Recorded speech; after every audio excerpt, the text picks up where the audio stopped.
সুধী দর্শক আসসালামু আলাইকুম। আশা করছি সবাই ভালো আছেন, সুস্থ আছেন এবং সুরক্ষিত আছেন। আপনাদের সবাইকে আমাদের বাংলা ভিশনের স্বাস্থ্য বিষয়ক সাপ্তাহিক আয়োজন স্বাস্থ্য কথা অনুষ্ঠানে স্বাগত জানাচ্ছি। আমাদের আজকের পর্বে আপনাদের সাথে আমি থাকবো ডক্টর আফরিন সুলতানা এবং আমাদের সাথে বিশেষজ্ঞ অতিথি হিসেবে আজকে দুজন উপস্থিত আছেন স্টুডিওতে। তাদের পরিচয়টা আপনাদেরকে জানিয়ে দিচ্ছি। আমাদের সাথে আজকে আছেন অধ্যাপক ডক্টর খান আবুল কালাম আজাদ, যিনি সাবেক অধ্যক্ষ ও বিভাগীয় প্রধান হিসেবে ছিলেন মেডিসিন ডিপার্টমেন্টে ঢাকা মেডিকেল কলেজ ও হসপিটালে। এবং আমাদের সাথে আরও আছেন ডক্টর মানিফা আফরিন, যিনি সহযোগী অধ্যাপক হিসেবে আছেন শিশুরোগ department, universal medical college and হসপিটালে। স্যার, আপনাকে স্বাগত জানাচ্ছি এবং আপনাকেও স্বাগতম আজকে আমাদের অনুষ্ঠানে।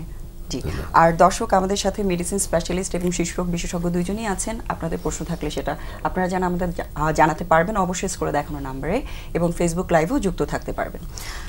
স্যার, আমাদের অনুষ্ঠানটা প্রথমেই যে বিষয়টা নিয়ে একটু শুরু করতে চাই। আমরা সবসময় সমসাময়িক যে সমস্যাগুলো আমরা ফেস করে থাকি স্বাস্থ্য বিষয়ক, সেগুলো নিয়ে আলোচনাটা স্টার্ট করি। সো আমরা কথা বলছিলাম এখন অনেক ভাইরাল ডিজিজগুলো হচ্ছে, স্পেশালি সিজনাল চেঞ্জেও কিছু রোগের প্রকোপগুলো বেড়ে যায়।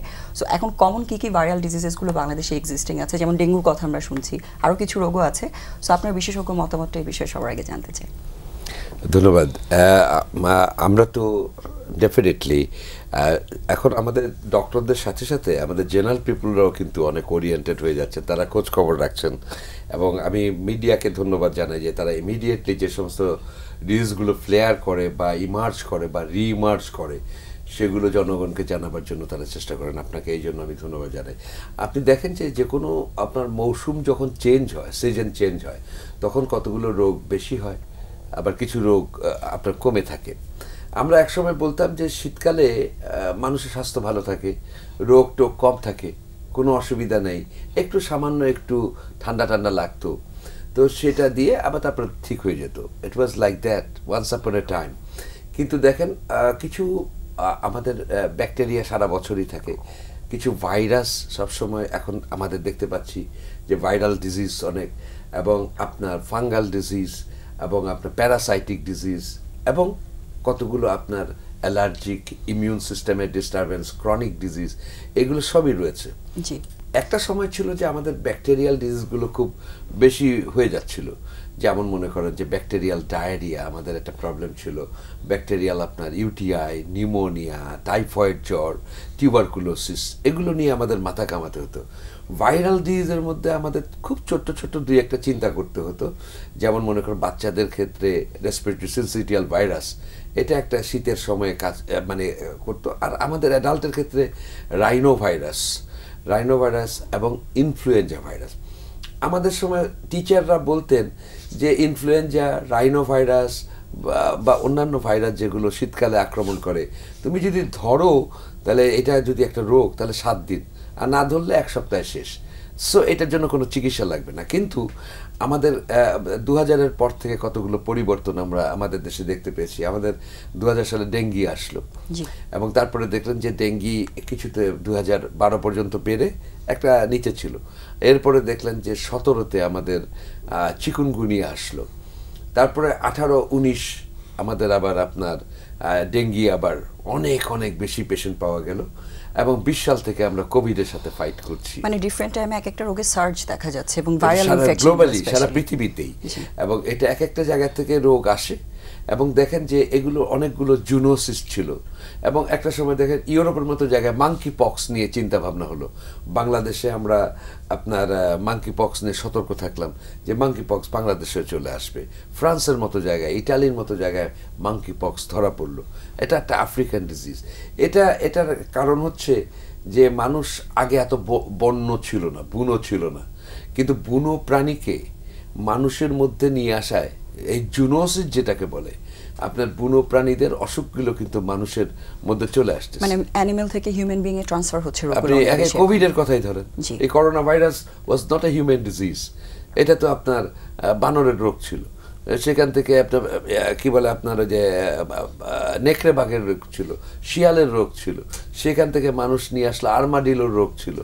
আচ্ছা, এখন আপনার আমাদের এবারে দেখা যাচ্ছে আমরা ইনফ্লুয়েঞ্জার সাথে ফাইট করছি, আমাদের কোভিড একটু একটু রয়েছে, আমাদের রাইনো ভাইরাস কাজ করছে, অ্যাডিনো ভাইরাস কাজ করছে, বাচ্চাদের রেসপিরেটরি সিনসিটিয়াল ভাইরাস কাজ করছে, এবং আপনার এর মধ্যে আমাদের এডিস মস্কুইটো, এডিস মস্কুইটোটা আমাদের দেশে এখন সারা বছরই থাকছে।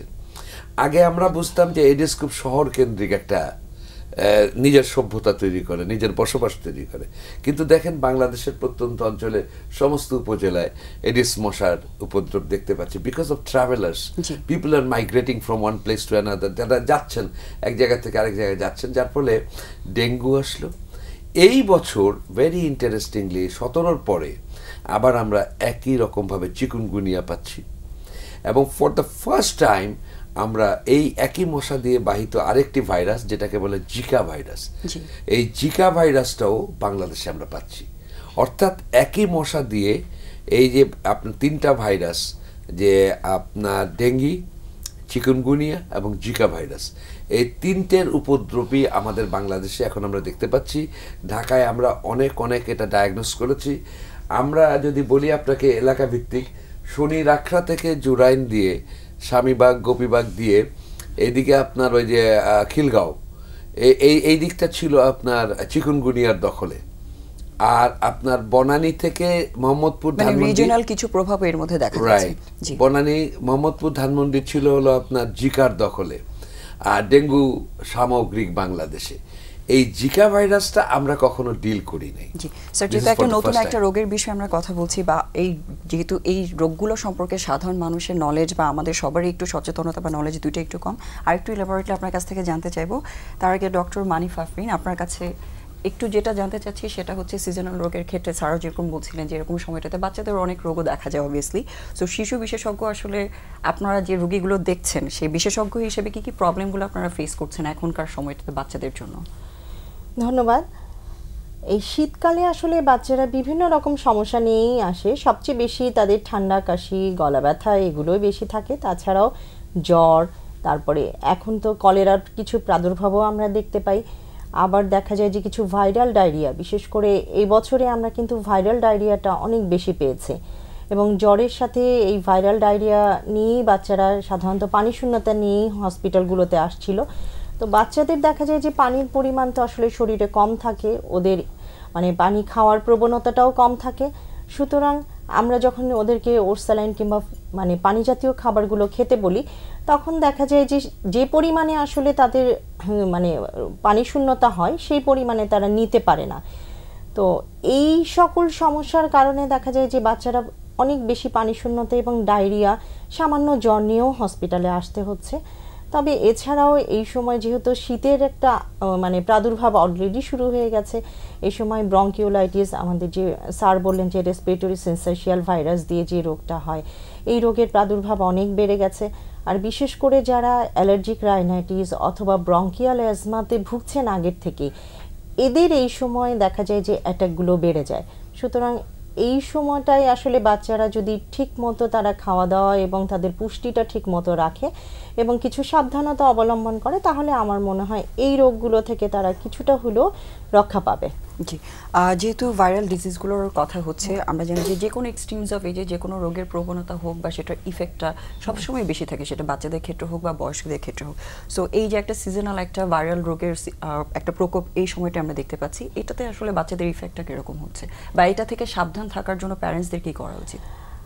আসলে যদি শিশু বলি তাহলে একদম 0 দিন থেকে শুরু হয় 18 বছর পর্যন্ত, এটা আমাদের WHO গাইডলাইন অনুযায়ী। তাহলে আমরা একটা বিশাল সংখ্যক মানে পপুলেশন নিয়েই আসলে আমরা ডিল করছি। তো এখানে যেমন 0 থেকে ধরেন 1 বছর পর্যন্ত যে বাচ্চাগুলোর বয়স, তারা এক ধরনের সমস্যায় ভোগে। আবার যারা এই যে আমরা বলি টোডলার এজ, মানে 3-4 বছর বয়সে এখনও স্কুলে যায়নি অথবা প্রি স্কুলে গিয়েছে, তারা এক ধরনের সমস্যায় ভোগে। আবার যারা স্কুল গোয়িং অথবা ধরেন আরেকটু বেশি, বিশেষ করে যারা বয়সন্ধিকালে আছে, তারা আবার আরেক ধরনের সমস্যায় ভুগতে পারেন। তবে সামগ্রিকভাবে আসলে বাচ্চারা কিছুটা হলেও মানে রোগ প্রতিরোধ ক্ষমতা কিছুটা কম।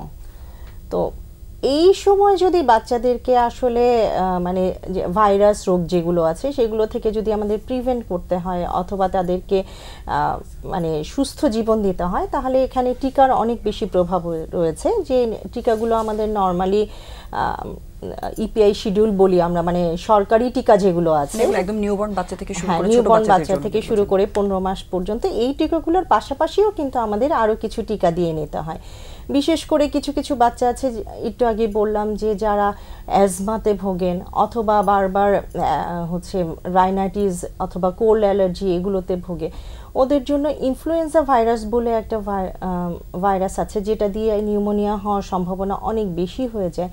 তো সেই ইনফ্লুয়েঞ্জা ভাইরাসের জন্য আমরা কিছু ভ্যাকসিন দিতে পারি, আবার প্যারা ইনফ্লুয়েঞ্জাটাও সেক্ষেত্রে কিছুটা প্রিভেন্ট হতে পারে। তো প্রতি বছর যদি আমরা এই শীতের শুরুতে আমরা এই ইনফ্লুয়েঞ্জা ভ্যাকসিন ওদেরকে দিয়ে দিই, তাহলে মোটামুটি বাচ্চাদের এই মারাত্মক যে মানে হসপিটালে ভর্তি হওয়ার যে কি বলবো যে টেন্ডেন্সি কিংবা অসুস্থতা সেটা কমে আসে। আর তাছাড়াও হচ্ছে এখন তো কলেরার প্রাদুর্ভাব মাঝখানে বেশি হওয়াতে এখন আমরা কিন্তু কলেরার টিকাও দিচ্ছি। তা আমি বলবো যে এই টিকাগুলো নিয়ে কিছু ভ্যাকসিন যদি আমরা প্রোভাইড করতে পারি তাহলে সেক্ষেত্রে এই রোগগুলোকে কিছুটা হলেও আমরা নিয়ন্ত্রণে রাখতে পারছি, আমরা কমিয়ে নিয়ে আসতে পারবো। অনেক ধন্যবাদ স্যার। যেহেতু ভ্যাকসিনেশনের বিষয়টা এসেছে, আমরা জিকার ব্যাপারে আলোচনার আগে এই বিষয়ে আপনার আর কিছু বলার আছে কিনা সেটা একটু জানতে চাই। ভ্যাকসিনেশনটা আসলে কতটুকু ইম্পর্টেন্ট এবং কাদের কাদের ভ্যাকসিনগুলো নেওয়া উচিত? ওয়েল, একটা তো ফ্যাক্টর হচ্ছে ভেরি ইম্পর্টেন্টলি যে আপনি যদি প্রাইমারি হেলথ কেয়ারের কথা বলেন বা এপিডেমিওলজিক্যাল পার্সপেক্টিভে, prevention is the better way. এবং প্রিভেনশনের জন্য আমরা চাইল্ডহুড ভ্যাকসিনেশন, এটা আমাদের দেশে অত্যন্ত জোরালো একটা প্রক্রিয়া আমাদের চালু রয়েছে। তো চাইল্ডহুড ভ্যাকসিনেশনে সবগুলো ভ্যাকসিনই তো আসে না, এখানে ইম্পর্টেন্ট যেগুলোতে আপনার শিশুদের মৃত্যু বেশি হয় তো সেগুলো। তো আমি বাংলাদেশের national immunisation technical advisory committee, আমি চেয়ারম্যান হিসেবে কাজ করছি। তো এই ভ্যাকসিন আনার ব্যাপারে আমি কাজ করেছি এই কোভিডের সময়টায়, এবং এই মেয়েদের ক্ষেত্রে আপনার এই হিউম্যান প্যাপিলোমা ভাইরাসের সার্ভাইকাল ক্যান্সারের জন্য এটা আমার সময়েই চালু করলাম। এবং আপনার টাইফয়েড ভ্যাকসিন আমরা রোটা ভাইরাসের জন্য আমরা চেষ্টা করছি, যেটা তার ডায়রিয়া, ভাইরাল ডায়রিয়ার একটা বড় কারণ। তো রোটা ভাইরাসটা কিছু কিছু টেকনিক্যাল কারণে আনতে পারছি না। তো এটার বাদেও আপনার আমরা যেমন বাংলাদেশে আগে ইনফ্লুয়েঞ্জা সব জায়গায় সমানভাবে প্রবলেম করে না, তো ইনফ্লুয়েঞ্জা ভ্যাকসিন আমরা ওই ইপিআইয়ের মধ্যে নেই। তো আমরা এটা আপনার ইনফ্লুয়েঞ্জার ভ্যাকসিন এখন শিশু বিশেষজ্ঞরা অনেককেই দিচ্ছেন, বড়দের ক্ষেত্রেও দিচ্ছেন। তো ট্রুলি স্পিকিং বাংলাদেশে অ্যাডাল্ট ভ্যাকসিনেশনে খুব একটা জায়গা ছিল না। বিচ্ছিন্নভাবে হেপাটাইটিস বির ভ্যাকসিন দেয়া হয়, হিউম্যান প্যাপিলোমা ভাইরাসের জন্য এরকম কতগুলো, মেনিনজাইটিসের ভ্যাকসিন আপনার বাইরে যাওয়ার সময়, এগুলো আপনার ভ্যাকসিন বড়দের ক্ষেত্রে দেয়া হয়। তো ডেফিনেটলি ভ্যাকসিন একটা কীরকম রোল প্লে করতে পারে কোভিডের সময় আমরা দেখেছি যে কোভিডের ভ্যাকসিনের ব্যাপারে কত দ্রুত ভ্যাকসিনটাকে আপনার আমাদের বের করতে হয়েছে, মানুষকে দিয়েছি, এবং অনেক অনেক মৃত্যুহার কমাতে পেরেছে, হসপিটাল অ্যাডমিশন কমাতে পেরেছে আমরা ভ্যাকসিনটা।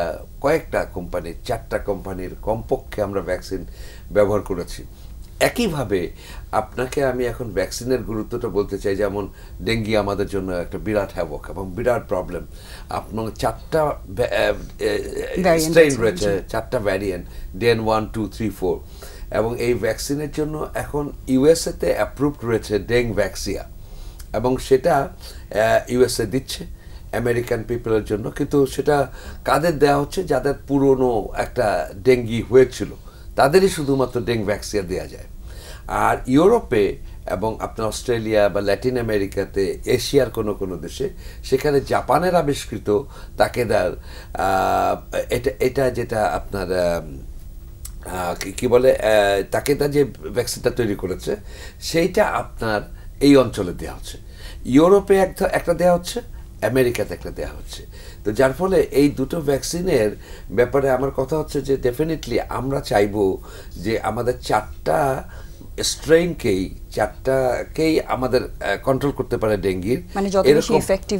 কারণ হলো যে আপনার একটা যদি আপনার প্রাইমারি ইনফেকশন হয় ওয়াইল্ড টাইপ, ডেন 1 দিয়ে হলো, এরপরে যদি ডেন 2 18 মাসের পরে হয়, তাহলে এটা সিভিয়ার ডিজিজ তৈরি করে। তো সেই জন্য আপনাকে এমন একটা ভ্যাকসিন দিতে হবে যেটা ডেন 1, 2, 3, 4। তো ওই তাকেদার যে ভ্যাকসিনটা আপনার ওটা আপনার কিউডেঙ্গা, ওই কিউডেঙ্গা আপনার এই 4টার এগেইনস্টে কাজ করতে পারে। তাহলে ম্যাক্সিমাইজ ইফেক্টর ওটা তাহলে এটা, এবং আপনার আগে ডেঙ্গি হয়েছিল না হয়নি এটা দরকার হয় না। এই দুটোর মধ্যে গুণগত কতগুলো পার্থক্য রয়েছে। যেটা ডেং ভ্যাক্সিয়া যেটা সেটা আমেরিকায় হয়েছে, তো সেটা আবার আপনার ডেঙ্গি না হলে আপনাকে দেয়া যাবে না। ওরা ওই ছোট বাচ্চা থেকে অ্যাডাল্টের ক্ষেত্রে দিচ্ছে, আর ইউরোপে অন্যটা দিচ্ছে। তো এই ভ্যাকসিনগুলো যে এখন কার্যকরভাবে ওখানে ব্যবহার হচ্ছে, এটা বাংলাদেশে আসার কোনো প্ল্যান আছে কিনা, বা বাংলাদেশে এটা প্রডিউস করার প্ল্যান আছে কিনা? ডেফিনেটলি আমরা বলেছি, ইতিমধ্যে কথা বলেছি। তো আমরা তো আমাদের কস্ট ইফেক্টিভিটি দেখতে হয়, আমাদের অর্থনৈতিক ব্যাপারটা একটু দেখতে হয়। সেই জন্য আমরা বলেছি যে 4টা স্ট্রেইনের ওপরেই কাজ করে, এবং ডেঙ্গি আগে হয়েছিল কি হয়নি এটা না জেনে যেটা দেয়া যায়, তো সেটার ব্যাপারে আমাদের একটা সার্ভেইলেন্স হচ্ছে, এবং সেটা হওয়ার পরে হলে আমরা তারপরে ভ্যাকসিনটা এবং আমরা আশাবাদী যে যত দ্রুত সম্ভব সেটা আমাদের কাছে হাতে চলে আসে। জি স্যার, যেহেতু ভ্যাকসিনের বিষয়ে কথা হচ্ছে, কোভিডের সময়টাতে এই বিষয়টাতে আসলে মানুষের কাছে আমি বলবো যে সচেতনতাও বেড়েছে, এবং এটা সম্পর্কে মানুষের নলেজটাও বেড়েছে যে ভ্যাকসিন প্রিভেনশনের জন্য কত ইম্পর্টেন্ট। কিন্তু একটা বিষয় যেটা ভ্যাকসিন নেওয়ার পর অনেকেই কিন্তু পোস্ট ভ্যাকসিনেশন কিছু ইফেক্টের কথা বলছেন, এটা আসলে কতটুকু ভ্যালিড, বা এটা নিয়ে খুব বেশি মানুষের ওয়ারি করার দরকার আছে কিনা? ডেফিনেটলি ভ্যাকসিনটা আপনার একটা আবিষ্কার হতে 10-15 বছরে যে ভ্যাকসিনটা আবিষ্কার হয় সেটা বেশি কার্যকর হয়। তখন এর গুণগত মান, ভ্যাকসিন দেওয়ার পরে আপনার যে তার কীরকম সাইড ইফেক্ট হয় ইত্যাদি ইত্যাদি দেখাটা আরও সহজ হয়। কিন্তু আমরা এমন একটা সময় পার করছিলাম যে এরকম একটা অতিমারি হলো, প্যান্ডেমিক, যে তখন আমাদের কিছু একটা মানে একটা বাহন দরকার ছিল যেটা দিয়ে আমরা কোভিডকে ফাইট, মানে লং টার্ম ইফেক্টগুলো দেখার মতো সুযোগ আসলে এখনো হয়নি। তো আমরা কিছু কিছু পেয়েছি, যেমন রক্তকণিকার থ্রম্বোসাইট কাউন্টের, পালমোনারি এম্বোলিজম, তারপরে আপনার ব্রেইনের কিছু অসুবিধা, এবং আপনার অনেকে গায়ে ব্যথার কথা বলছেন, এমনেজিয়ার কথা বলছেন, নিউরোলজিক্যাল কমপ্লিকেশন ইত্যাদি ভ্যাকসিনের সাথে কিছুটা রিলেটেড হতে পারে। কিন্তু এটা আমি মনে করি, আমার ভিশন হচ্ছে একজন ক্লিনিশিয়ান হিসাবে, আমাদের যে পরিমাণ লোকের প্রবলেম হচ্ছে আর যে পরিমাণ লোকের জন্য এটা কার্যকর ছিল, উপকার করেছে, সেই তুলনায় এই প্রবলেমটা খুবই, মানে রিস্ক আর বেনিফিট যদি আমরা কম্পেয়ার করি, আমরা যে বেনিফিটটা অনেক বেশি ছিল আর রিস্ক খুবই কম। এবং আমি মনে করি আগামীতেও যদি কোভিড ভ্যাকসিন দেওয়া যায়, অবশ্যই আমি চাইবো যে আরো পলিশড ওয়েতে ভ্যাকসিন তৈরি করা হোক, কিন্তু যদি তারপরেও এটা দিতে, আমি মনে করি যে vaccine is the best way, এবং এটা দেওয়াটাই উত্তম হবে। এবং যে কোনো আসলে মেডিসিন বা যে কোনো ধরনের ভ্যাকসিনে আমরা ব্যবহার করি, কিছুটা সাইড ইফেক্ট সব ধরনের মেডিসিনের সাথেই থেকে যায়। সো ওটা আসলে অ্যাকসেপ্ট করে নেওয়াটা এখন আমাদের টাইমলি একটা ডিসিশন। স্যার, জিকা ভাইরাসের ব্যাপারে একটু জানতে চাই।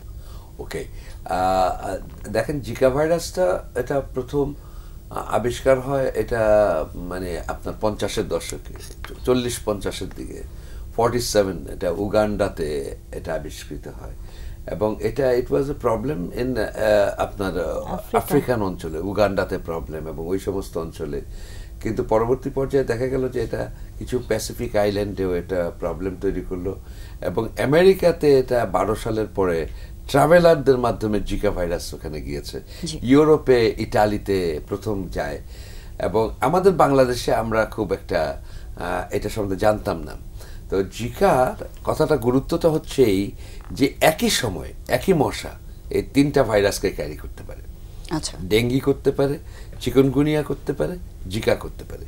এবং আপনি জানেন যে অনেক রকম আমাদের হিমোরেজিক ফিভার রয়েছে, যে এই সবগুলোর বেশিরভাগই আর্থ্রোপড ভাইরাস, যেটা আপনার যে ফ্ল্যাভি ভাইরাসের মধ্যে, যেমন ইয়েলো ফিভার, লাসা ফিভার, তারপরে আপনার হান্টা ফিভার ইত্যাদি ইত্যাদি অনেকগুলো ভাইরাস রয়েছে, যেগুলো আপনার এই সমস্ত একই রকম চেইনে এরা একজন থেকে ছড়ায়। কিন্তু স্পেশালি এডিস মশা এই 3টা একই সময়ে করতে পারে। এর আগে আমরা দেখেছি যে 2000 থেকে ডেঙ্গি ছিল, কিন্তু ওই সময়টা চিকুনগুনিয়া ছিল না। আমাদের ধারণা ছিল যে ডেঙ্গি যখন থাকে তখন চিকুনগুনিয়া সাপ্রেস থাকে। 17-এ দেখলাম যে চিকুনগুনিয়াও হচ্ছে, ডেঙ্গি তখন কম। 1 বছরই ঠিক চিকুনগুনিয়া ছিল, 17, 18, 19 সালে আবার আমাদের ডেঙ্গি। কিন্তু এবছর আমরা খুবই বিস্ময়ের সাথে দেখলাম যে ডেঙ্গি, চিকুনগুনিয়া এবং জিকা 3টা ভাইরাসে কাজ করছে। এবং জিকা ভাইরাসের যে এই 3টা ভাইরাসই এই এডিস মশা দিয়ে যাচ্ছে, এবং কোনো কোনো এলাকায় এই এক একটা ভাইরাস বেশি বেশি আমরা পাচ্ছি। তো দেখা যায় শুরুতে 3টার প্রবলেম একই রকম মনে হয়, ওই জ্বর থাকবে, শরীর ব্যথা থাকবে, আপনার মাথা ব্যথা থাকবে, চোখের পিছনে ব্যথা থাকবে, মানে যে কোনো ভাইরাল ফিভারে যেরকম একটু র্যাশ থাকবে। কিন্তু জিকার ক্ষেত্রে যেটা তফাৎ করতে হবে, যে ডেঙ্গিতে যেমন ভেরি হাই ফিভার হয়ে যায়, প্রথম দিনেই, এবং তার খুব চোখের পেছনে ব্যথা হয়, মাথা ব্যথা হয়, খুবই ক্লান্তি লাগে, এবং তারপরে হালকা র্যাশ হতে পারে শুরুতে ফেব্রাইল স্টেজে, এবং তাদের একটু হালকা ডায়রিয়া হতে পারে, গলায় ফ্যারিনজাইটিস ব্যথা হতে পারে, এবং তাদের হালকা গিটে ব্যথা হয়। এটা হলো ডেঙ্গির ফিচার। আর আপনি যদি চিকুনগুনিয়াকে বলেন, ঠিক ফিভার হবে, জ্বর হবে, মাথা ব্যথা হবে, র্যাশ হবে। র্যাশটা অপেক্ষাকৃত কম, কিন্তু তাদের আপনার ফিঙ্গার জয়েন্টসে ব্যথা, রিস্টে ব্যথা এবং অ্যাঙ্কেল, এটা খুব ক্যারেক্টারিস্টিক। এবং রিউমাটয়েড আর্থ্রাইটিস যেমন সাইনোভাইটিস হয়, এদের ক্ষেত্রে সাইনোটেন্ডিনাইটিস হয়, সাইনোভাইটিসও হয় এবং টেন্ডিনাইটিস হয়, যার ফলে টেন্ডনগুলো, আপনার মাসেলের যে টেন্ডনগুলো, মানে মাসেলের যে রগগুলো, এগুলো ফুলে যায়, ফুলে গিয়ে পাটা ফুলিয়ে দেয় এবং পা ফোলা নিয়ে চলে আসে মানুষ। এটা চিকুনগুনিয়ার ক্ষেত্রে। এবং এদের দেখা যায় যে মোটামুটিভাবে 2 থেকে 3 সপ্তাহের মধ্যে এই আর্থ্রাইটিস কমে যায়, কিন্তু 50% ক্ষেত্রে আবার এটা ক্রনিক আর্থ্রাইটিস হতে পারে, তাদের দীর্ঘদিনের আর্থ্রাইটিস, অথবা তাদের রিইনফেকশন হলো না, কিন্তু আর্থ্রাইটিসটা পরবর্তী পর্যায়ে চলে আসলো। যদিও দেখতে এটা রিউমাটয়েড আর্থ্রাইটিসের মতো ফিচার তৈরি করে, কিন্তু ইট ইজ মানে রিউমাটয়েড আর্থ্রাইটিসের যে অ্যান্টিবডিগুলো ওগুলো পাওয়া যায় না। আর থার্ড যেটা জিকা ভাইরাস হয়, জিকার ক্ষেত্রে ওই একই রকমভাবে, কিন্তু জ্বরটা অপেক্ষাকৃত কম। জ্বরটা কম, তাদের মাথা ব্যথা থাকবে, শরীর ব্যথা থাকবে, মাসেলে ব্যথা থাকবে, র্যাশটা সারা শরীরে থাকবে, একদম মুখমণ্ডল থেকে শুরু করে পা পর্যন্ত। কিন্তু একটা ইম্পর্টেন্ট ডিস্টিংগুইশিং ফিচার হচ্ছে যে জিকার ক্ষেত্রে কনজাংটিভাইটিস হবে, নন পুরুলেন্ট, অর্থাৎ পুজ হবে না, কিন্তু কনজাংটিভাইটিস হবে। তাহলে যদি দেখেন যে একই রকম জ্বর, শরীর ব্যথা, গিটে ব্যথা এবং কনজাংটিভাইটিস, এটা জিকা। এবং র্যাশগুলো ম্যাকুলো প্যাপুলার হয়, অর্থাৎ আপনার কিছু কিছু আপনার উঁচু হয়ে ওঠে, লালের চাইতে বেশি। কিন্তু ডেঙ্গির ক্ষেত্রে আপনার শুরুতে যে র্যাশটা হয়, যখন আপনার ব্লিডিং হচ্ছে না, এটা একদম ম্যাকুলার, লাল একটা আবরণের মতো হয়। চিকুনগুনিয়ার ক্ষেত্রেও তাই লাল আবরণের ক্ষেত্রে হয়। ডেঙ্গিতে যখন ব্লিডিং হয়, তখন তো পারপুরা হয়ে যায়, রক্তের ফোটা ফোটা ফোটা ফোটা রক্ত চলে আসে, দ্যাট ইজ ডিফারেন্ট। কিন্তু চিকুনগুনিয়া এবং আপনার জিকা, যদিও তাদের ক্ষেত্রে কিছুটা প্ল্যাটলেট কাউন্ট কমে যায়, অর্থাৎ থ্রোম্বোসাইটোপেনিয়া হয়, কিন্তু ওরা ওই রকম ব্লিডিং টেন্ডেন্সি নাই। যেহেতু একই রকম ভেক্টর দিয়ে রোগগুলো হচ্ছে এবং যেহেতু সিমটমসগুলো কাইন্ড অফ একই রকম, আমরা ডেঙ্গুর ব্যাপারে সবাই এখন জানি এটার মর্টালিটি মরবিডিটি কিরকম হচ্ছে, জিকার ক্ষেত্রে আসলে ব্যাপারটা কিরকম? Very very important. আমাদের এখনই সচেতন হতে হবে। এই যে ডেঙ্গি এবং আপনার চিকুনগুনিয়া নিয়ে আমাদের গর্ভস্থ সন্তানের ব্যাপারে আমরা কখনো চিন্তা করিনি, কিন্তু জিকা ভাইরাসের একটা অদ্ভুত আছে, শরীরের সমস্ত ফ্লুইডে, ইভেন মায়েদের ব্রেস্ট মিল্কে এবং আপনার প্লাসেন্টাল ফ্লুইডের মধ্যেও আপনার এটা ট্রান্সমিশন, যার ফলে বাচ্চাদের মধ্যে হতে পারে। এবং যখন গর্ভস্থ শিশুর ক্ষেত্রে জিকা ভাইরাস ইনফেক্ট করবে, তাদের ক্ষেত্রে বড় প্রবলেম হলো যে তাদের যদি কোনো সমস্যাও না হয়, জন্মের পরে ইপিলেপসি হতে পারে, মৃগী রোগ হতে পারে। সবচেয়ে বেশি কমন হলো যে জিকা যদি গর্ভস্থ বাচ্চাকে আক্রমণ করে, তাহলে তার ব্রেইনটা ছোট হয়, মাইক্রোসেফেলি, এবং কখনো কখনো ওই ভেতরে জরায়ুর ভেতরে বাচ্চার মৃত্যু হতে পারে, ইন্ট্রাইউটেরাইন ডেথ হতে পারে। এবং এই যে বাচ্চা মানে জন্ম নেওয়ার পরে যদি দেখেন পেরিপার্টাম পিরিয়ডে যদি ইনফ্যান্টের ক্ষেত্রে তার ওই জন্মের সাথে সাথে যদি তাকে বাচ্চাকে জিকা ইনফেকশন করে, তাহলে তার ক্ষেত্রে দেখা যাবে যে তার এটা ওই স্পাইনাল কর্ড, ব্রেইন ইত্যাদি ইত্যাদি আক্রমণ করতে পারে। আরেকটি ব্যাপার হচ্ছে যে জিকা ভাইরাসকে দেখা গেছে যে জিকা পুরুষের ক্ষেত্রে এটা আপনার সেমিনাল ফ্লুইডে যায়, যার ফলে স্পার্ম কাউন্ট কমিয়ে দিতে পারে, ফার্টিলিটির উপরে একটা প্রবলেম থাকতে পারে। এবং এখানে স্পার্ম মানে সেমিনাল ফ্লুইডে যাওয়ার জন্য এটা ট্রান্সমিশন করতে পারে। এবং আপনার তাদের ক্ষেত্রে আপনার ওই প্রেগনেন্সির আউটকাম বা প্রেগনেন্সি হবে কি না ইত্যাদি।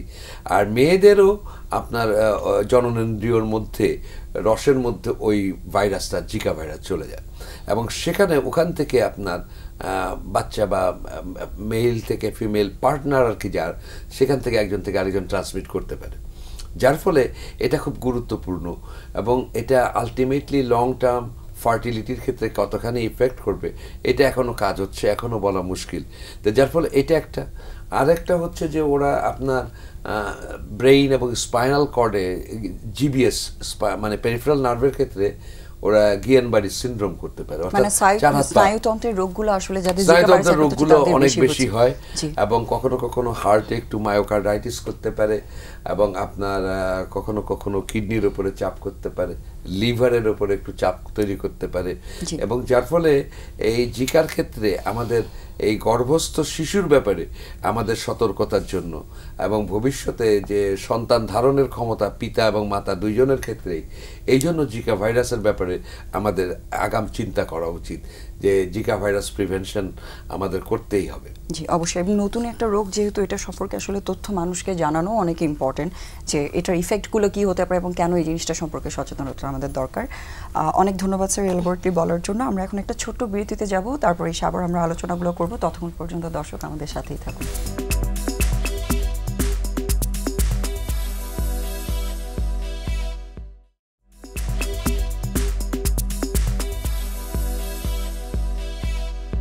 সুধী দর্শক, আপনাদেরকে আবারও স্বাগত জানাচ্ছি স্বাস্থ্য কথা অনুষ্ঠানে এবং ধন্যবাদ আমাদের সাথে থাকার জন্য।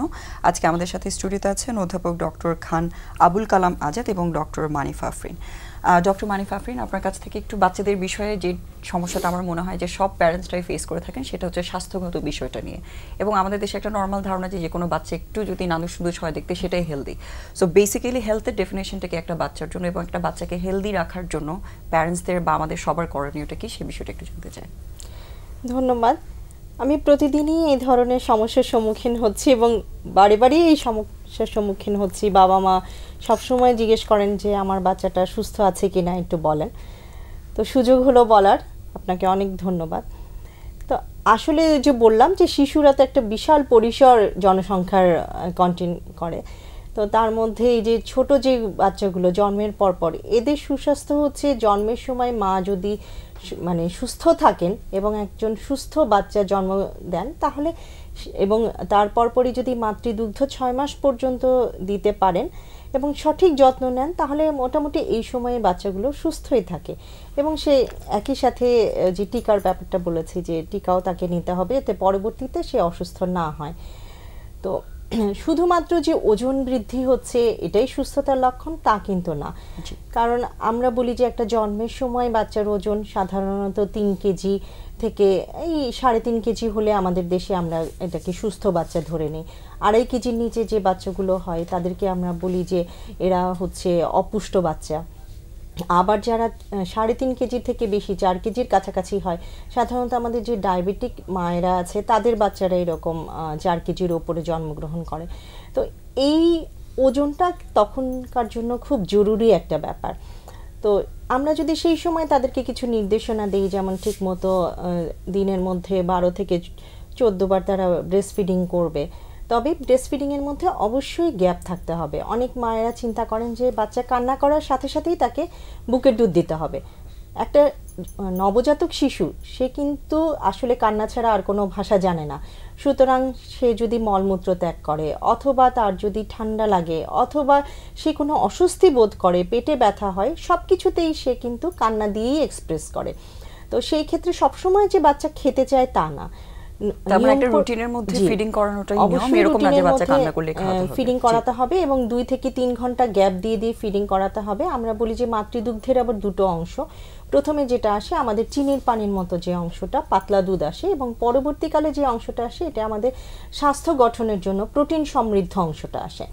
সুতরাং এই পুরো দুধটা যদি আমরা ঠিক মতো না খাওয়াই 15 থেকে 20 মিনিট ধরে, তাহলে কিন্তু বাচ্চার আসলে পুরো খাবারটা নেওয়া হয় না। এবং পুরো খাবারটা যদি সে খায় তাহলে সে 2 থেকে 3 ঘন্টা সে ঘুমাবে এবং ঘুম থেকে উঠে সে আবার হয়তো মলমূত্র ত্যাগ করবে এবং তখন খেতে যাবে। এটা হচ্ছে নবজাতকের খাদ্য। এবং আমরা বলি যে নবজাতকের পরবর্তী যে ধাপটা, যেমন 6 মাস পর্যন্ত যে বাচ্চা, তারা শুধুমাত্রই মাতৃদুগ্ধই খাবে, কিন্তু এই সময়টা আস্তে আস্তে আমরা হয়তো 3 ঘন্টা গ্যাপ করতে পারি। আর 6 মাসের পরে আমরা সঠিক খাদ্য অভ্যাসটা দিব। আমরা অনেকেই এখন যেমন চালের গুঁড়ো, সুজি, সেরেলাক এই টাইপের খাবার দিতে চাই, তো এগুলো সবই কিন্তু আসলে শর্করা জাতীয় খাবার।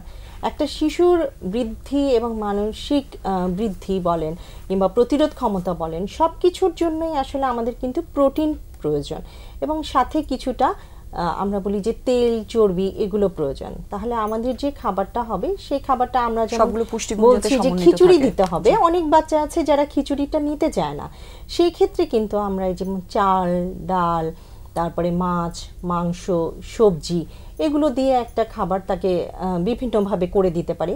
আর এই খাবারগুলোও কিন্তু আসলে বিভিন্ন দেশে বিভিন্নভাবেই দেওয়া হয়। আমাদের দেশে যেমন খিচুড়িটা খেতে আসলে সবাই পছন্দ করি কিংবা বানাতে পারি, এই জন্য আমরা তাদেরকে খিচুড়ি দিতে বলি, এবং এই খিচুড়ি নামানোর আগে অবশ্যই সেখানে কিছুটা তেল মিক্স করতে হবে। এবং এই খাবারটা সে 6 মাস থেকে 9 মাসের মধ্যে 2 থেকে 3 বার নেবে, এর বেশি না। এবং সাথে একটা খাবারে সে ফল নেবে। এবং বাচ্চাদের হজম ক্ষমতা একটু কম থাকে, সেই ক্ষেত্রে ফলের ব্যাপারে আমরা বেশিরভাগ ক্ষেত্রে কলা এবং পেঁপে এই জাতীয় খাবারগুলো দিতে বলি। আর 9 মাস থেকে যখন 1 বছরের কাছাকাছি বাচ্চা চলে যাবে তখন তার খাবারের পরিমাণটা কিছুটা বাড়াতে হবে। এবং সাথে আমরা যেরকম সকালে, দুপুরে, রাত্রে 3 বারে আমরা মেইন ফুড নেই, ঠিক এই একইভাবে বাচ্চাকে আস্তে আস্তে আমাদের যে খাবারগুলো আছে সেগুলোর সাথে পরিচিত করতে হবে, এবং সাথে তাকে কিছু বাড়তি পুষ্টিকর খাবার তাকে দিতে হবে। সেটা আমরা বলি যে স্ন্যাক্স অথবা নাস্তা বলি, সেই হিসেবে আমরা আরেকবার অ্যাড করতে পারি। এবং সেই খাবারটাও কিন্তু আমাদের হচ্ছে এই সবজি, মাছ, তারপরে কিছুটা কার্বোহাইড্রেট সব খাবারেই থাকে, এবং তেলে ভাজা খাবারটা হলে বাচ্চার জন্য ভালো হয়। এবং 1 বছরের পর থেকে বাচ্চা অবশ্যই আমাদের ঘরে তৈরি আমরা যে সকল খাবার খেয়ে থাকি সেগুলোই তাকে অভ্যাস করানো সবচেয়ে ভালো। এবং আমরা মায়েদেরকে প্রাপ্তবয়স্করা যা খাচ্ছেন সেখান থেকে বাচ্চার সাথে যাদের শেয়ার করে অভ্যাসটা তৈরি করেন। এবং খাবারগুলো দানাদার হতে হবে। দেখা যায় যে আমাদের 3-4 বছরের বাচ্চারাও অনেক সময় আসেন যারা একদম ব্লেন্ড করে খাবার খাওয়ান। তো এই ব্লেন্ড করে খাবার খাওয়াতে তাদের আসলে পুষ্টিগুণটা একেবারেই ভালো হয় না, কারণ ব্লেন্ড করলে খাবারের যে পুষ্টিগুণ সেটা অনেকখানি নষ্ট হয়ে যায়। সুতরাং ব্লেন্ডার করা খাবারগুলো আসলে অ্যাভয়েড করাই ভালো। আমরা বলি যে একদম আস্ত যে খাবারগুলো, যেমন আমরা আস্ত মাছ খাচ্ছি, আস্ত ফল খাচ্ছি, আস্ত সবজি খাচ্ছি, এগুলোতেই যদি তাদেরকে অভ্যাস করা হয় তাহলে অনেক ভালো। আমরা যেমন স্যার যেরকম আমেরিকার কথা বললেন যে ওখানে কিন্তু ওদের হেলথ প্র্যাকটিসটা একটু ডিফারেন্ট। তো আমাদের এখানে আমরা শুধুমাত্র বাচ্চাকে কার্বোহাইড্রেট খাওয়াতে পছন্দ করি, কিন্তু ওই সব দেশে বাচ্চার যদি হচ্ছে আয়রনের অভাব থাকে অথবা যদি কোনো নির্দিষ্ট ভিটামিনসের অভাব থাকে, তারা কিন্তু সেই খাবারগুলো তাদের বাচ্চাদের খাবার তালিকায় যুক্ত করে দেয়। মানে সাধারণ মানুষের যে একটা বোঝার ক্ষমতা, যে একটা বাচ্চা যদি শুধু স্বাস্থ্যগতভাবেই বড় হচ্ছে তাহলে সেই পুষ্টিটা সঠিকভাবে পাচ্ছে, ব্যাপারটা কিন্তু তা না। সেক্ষেত্রে যে ভিটামিন, আয়রন, ক্যালসিয়াম সমৃদ্ধ যে খাবারগুলো আছে সেগুলো বাচ্চার খাবার তালিকায় অবশ্যই যোগ করতে হবে। ইদানিং কিন্তু আমরা প্রচুর ভিটামিন ডি ডেফিসিয়েন্সি বাচ্চা পাচ্ছি। এটার একটা কারণ হচ্ছে আমরা বাচ্চাদেরকে রোদ দিতে পারছি না, বিশেষ করে আমাদের বাসাগুলোর ভেতরে আসলে কোনো রোদ ঢোকার সিস্টেমটা এখন অনেক কমে গেছে, একদম কাছাকাছি বাসাগুলো।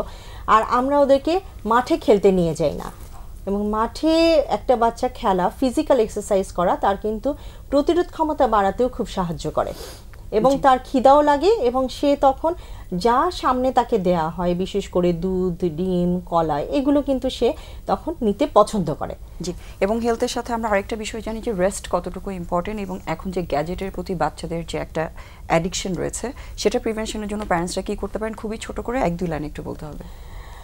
এটা এখন আমাদের সবচেয়ে বড় সমস্যা। আমাদের প্রত্যেকটা বাচ্চাই আসলে এই যে খেলাধুলার অভাবেই তারা গ্যাজেট নিয়ে ব্যস্ত হয়ে যায়, এবং গ্যাজেটেই তারা হচ্ছে খেলাধুলার সময়টা পার করতে চাচ্ছে। তো এই গ্যাজেট আসলে আমাদের জন্য খুবই ক্ষতিকর, কারণ গ্যাজেটের যে আলোটা সেটা হচ্ছে আমরা বলি ব্লু লাইট। এই ব্লু লাইট আমাদের চোখের জন্য খুবই ক্ষতিকর। খুব দ্রুতই দেখা যাবে যে এই বাচ্চাদের ক্যাটারেক্ট ডেভেলপ করে গেছে, অথবা তাদের আমরা বলি যে আইসাইট যেটা সেটাও আস্তে আস্তে কমে যাচ্ছে। এবং সবচেয়ে বড় যেটা সেটা হচ্ছে সারাক্ষণ একটা জিনিসের মধ্যে তারা যেহেতু এনগেজ থাকছে, তাদের চিন্তা শক্তিটা আস্তে আস্তে কমে যাচ্ছে। সেক্ষেত্রে একটা স্ট্যান্ডার্ড স্ক্রিনিং টাইম কিরকম হওয়া উচিত বলে আপনি মনে করেন একটা বাচ্চার জন্য? কখনোই আধা ঘন্টা থেকে 1 ঘন্টার বেশি সারাদিনে স্ক্রিনিং টাইম হওয়া উচিত না। তবে কোনো কোনো ক্ষেত্রে পড়াশোনার কারণে বাচ্চাদেরকে হয়তো স্ক্রিনিং টাইমটা দিতে হয়, সেই ক্ষেত্রে তারা 4 থেকে 5 ঘন্টা দিতে পারে, কিন্তু সেটাও এক নাগাড়ে দেবে না, মাঝখানে ইন্টারভেল দেবে, দিয়ে তারপরে তারা স্ক্রিন টাইমটা ইউজ করবে। জি অবশ্যই, অনেক ধন্যবাদ। খুবই টাইমলি একটা সিচুয়েশন আসলে, এই জন্য এটা আমরা একটু আলোচনা করে দিলাম যাতে মানুষজন একটু খেয়াল করেন। বাচ্চাদেরকে এখন আমরা সবাই গ্যাজেট আসলে প্রোভাইড করি, সো ওটা যাতে একটু কেয়ারফুলি সবাই করেন। অনেক ধন্যবাদ স্যার। আপনার কাছে একটু যে বিষয়টা নিয়ে জানতে চাই, অনেকগুলো রোগের কথাই বলেছেন যেগুলোতে শরীরে একটা ইফেক্ট আমরা দেখতে পাচ্ছি, বিভিন্ন জয়েন্ট ইনভলভমেন্ট, স্পেশালি ভাইরাল ডিজিজগুলোতে, এবং ব্যথার সমস্যাটা, এবং সেটার সাথে অটোমেটিক্যালি বাত ব্যথা, জ্বর এগুলোর কথা চলেই এসেছে। সো আপনি একটু আগে আমরা জানছিলাম যে আপনি রিউমাটোলজি নিয়ে কাজ করেছেন এবং সেটা নিয়ে আপনার একটা স্পেশাল ইন্টারেস্ট আছে। এই বাত ব্যথা জ্বরের রোগটার বিষয়ে একটু আমাদের মানুষদেরকে সচেতন করার জন্য বা তাদেরকে তথ্য দেওয়ার জন্য আপনি কি বলতে চান বিশেষজ্ঞ হিসেবে? ধন্যবাদ। আপনি ধরেন কিছু কিছু ব্যথা তো রয়েছে যেটা আমরা যদি সঠিক পরিমাণে মাসল, বোনস, জয়েন্টসকে ব্যবহার না করি তাহলে ব্যথা হবে। অর্থাৎ আপনাকে ফিজিক্যাল অ্যাক্টিভিটি করলে আপনি অনেক ভালো থাকবেন। ইভেন আপনার যদি একটা রোগ হয়ে যায় তারপরেও আপনার অ্যান্সার কিন্তু ফিজিক্যাল অ্যাক্টিভিটি। আপনি যত ফিজিক্যাল অ্যাক্টিভিটি করবেন, মাসেলকে মোবিলাইজ করবেন, মাসেলগুলো মুভ করবেন, জয়েন্টসগুলোকে মুভ করবেন, আপনি ভালো থাকবে। তারপরেও আমাদের যে আপনার রিউমেটোলজিক্যাল বা বাতের রোগ হয়, একটা হলো যে বয়স বেশি হয়ে গেলে রোগ হয়। সবচাইতে বেশি কমন হলো আমাদের বয়স কারো 40, কারো 50-এ হাঁটুর ব্যথা আরম্ভ হয়ে যায়, কোমরে ব্যথা শুরু হয়ে যায়, ঘাড়ে ব্যথা শুরু হয়ে যায়। এটাকে আমরা বলি অস্টিওআর্থ্রাইটিস। অর্থাৎ যে তখন যে হাড়গুলো এবং হাড়ের মধ্যেখানে জয়েন্টে যে আপনার কুশন থাকে, যে আপনার সেই কার্টিলেজটা যখন আপনার ক্ষয় হতে থাকে, আস্তে আস্তে বয়সের ক্ষয় হয়ে যায় বা ধ্বংস হয়ে যায়, আস্তে আস্তে ছোট হয়ে যায়, পাতলা হয়ে যায়, তখন সবচেয়ে মানুষ কষ্ট পায়। এবং হাঁটু আমাদের দেখেন সবচেয়ে কমপ্লেক্স জয়েন্ট শরীরের, এবং এটা ওয়েট বিয়ার করে, আমাদের ওজন বহন করছে। এই হাঁটুটাই বেশি প্রবলেম, এবং এই হাঁটু উঠিয়ে নামিয়ে আমাদের অনেক কাজ করতে হয়। আমি অস্টিওআর্থ্রাইটিস সম্বন্ধে বলতে চাই যে আমাদের যে দেখেন আমাদের মেয়েরা গ্রামে একেবারে ছোট্টবেলা থেকে শুরু করে মাকে রান্নাঘরে হেল্প করে, এবং গ্রামের রান্নাঘর আপনার দেখবেন যে নিচে বসে কাজ করতে হয়। তাদের একটা বিরাট অংশ সময় যায় নিচে বসে কাজ করা। আপনার কাপড় ধোয়া বলেন, গোসল করা বলেন, আপনার ওই যে ধান শুকানো বলেন, মোরগ মুরগি পালন বলেন, প্রাথমিক যে ঘরের কাজগুলো আছে সবগুলোই ওই হাঁটু ভাঁজ করে নিচে বসে বসে করেন।